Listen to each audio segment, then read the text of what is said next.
लो भाई बब्बन, बन गई तस्वीर। जरा देखकर बताओ कैसी बनी है। अरे भाई मोहन, मेरी सलाह मानो तो तुम रहने ही दो। एक पेंटर बनना तुम्हारे बस की बात नहीं है। हाँ, तुमने सही कहा। मुझे भी कुछ ऐसा लगता है। खैर, आज शाम की गाड़ी से मैं शहर वापस जा रहा हूँ। कुछ जरूरी काम आ गया है। शहर से वापस आने के बाद तुमसे मिलता हूँ। मोहन अपने घर के दरवाजे पर ताला लगा देता है और वहां से चला जाता है। फिर उसी रात अचानक तेज हवाएं चलने लगती हैं। चारों तरफ डरावना माहौल बन जाता है। तभी मोहन की बनाई हुई पेंटिंग की वो औरत एक खतरनाक चुड़ैल में बदल जाती है और पेंटिंग से बाहर आ जाती है।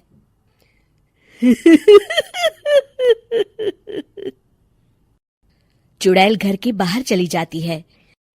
वहीं दूसरी तरफ दो चोर लाला सुखीराम के घर से चोरी करके भाग रहे होते हैं। दोनों भागते भागते गांव के चौराहे के पास पहुंच जाते हैं। तभी अचानक वो चुड़ैल उन दोनों के सामने आ जाती है।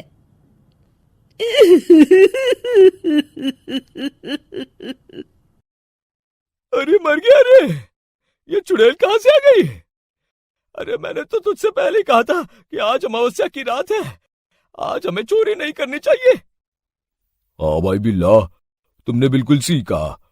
जरा इसके दांत तो देखो, कितने बड़े हैं। चुड़ैल उन दोनों की तरफ बढ़ती है।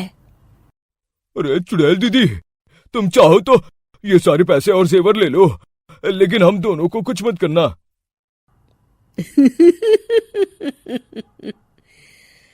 पैसे और जेवर के लालच में तुम इंसान बिकते हो, हम चुड़ैल नहीं। तभी चुड़ैल उन दोनों चोरों को पुतले बना देती है।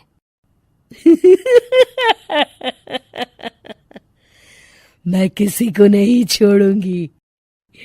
अब कोई मुझसे नहीं बच सकता।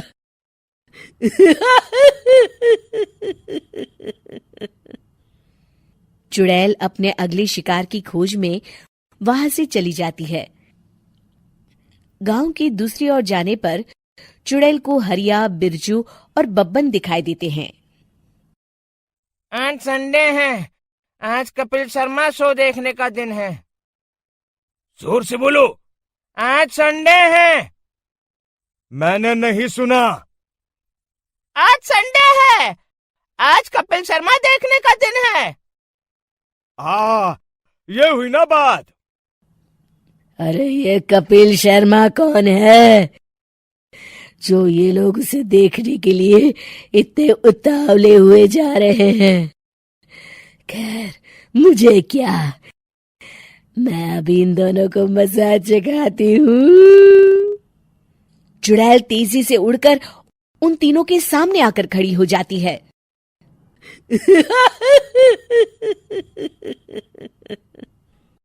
कपिल शर्मा शो बाद में देखना, पहले मुझे देख लो।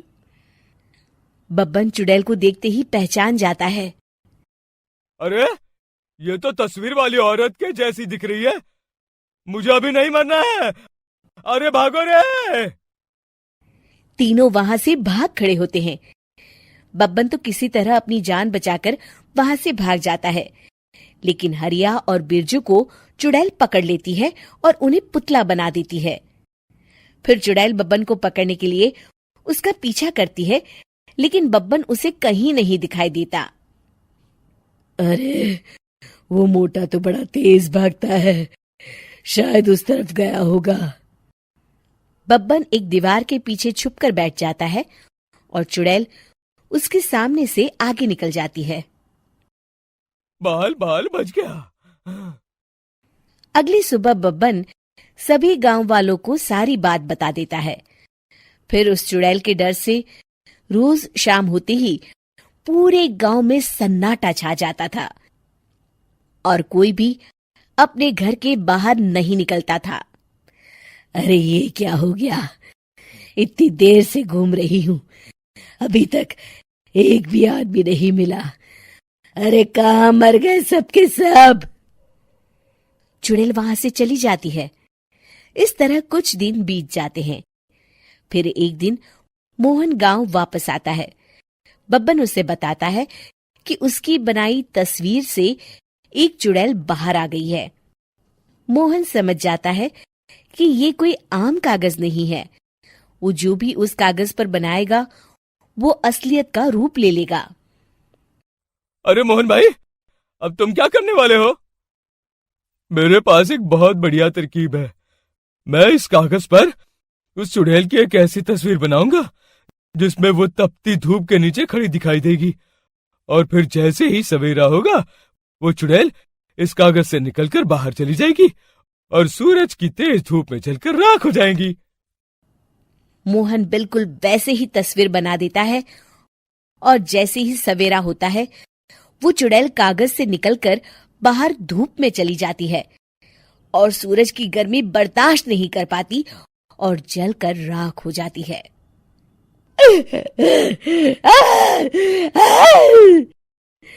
ये मुझे क्या हो रहा है?